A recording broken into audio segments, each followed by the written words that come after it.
भगवान श्री कृष्ण जी के अनन्य भक्तों को अनंत सादर प्रणाम। Today it is 28th of May 2024 and for us in this channel Shrimad Bhagavad Gita a Shlok a Day we are at Shlok number 18 of chapter 2 of Shrimad Bhagavad Gita. Let's start and recapitulate it with Kannada language, Kannada language and Hindi language. We start our proceedings with recitation of Hari Naam Jap. ॐ नमो भगवते वासुदेवाय नमः।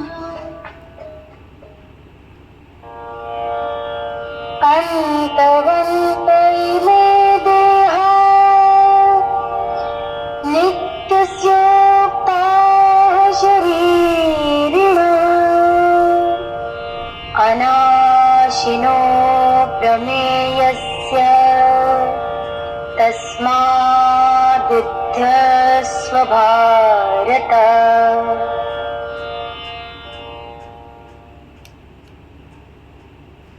आप समझायो। अंत वंत इमे देहाः नित्यस्य उक्ताः शरीरिणः अनाशिनः अप्रमेयस्य तस्मात् युद्धस्व Bharat. Now in musical language it will imply इस देह में आत्मा चिंत्य सदैव अविनाशी अमर, पर देह उसके नष्ट होती अस्तु अर्जुन युद्ध कर।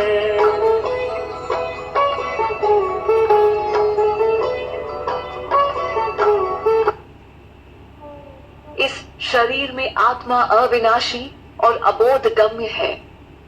शरीर नाशवान है, इसलिए हे भारत तू युद्ध कर। ಕನ್ನಡ. ಈ ಶರೀರದಲ್ಲಿ ಆತ್ಮವು ಅವಿನಾಶಿ ಮತ್ತು ಗ್ರಹಿಸಲಾಗದಂತಹುದು. ಶರೀರವು ನಶ್ವರ. ಆದ್ದರಿಂದ ಹೇ ಭಾರತ, ನೀನು ಯುದ್ಧವನ್ನು ಮಾಡು.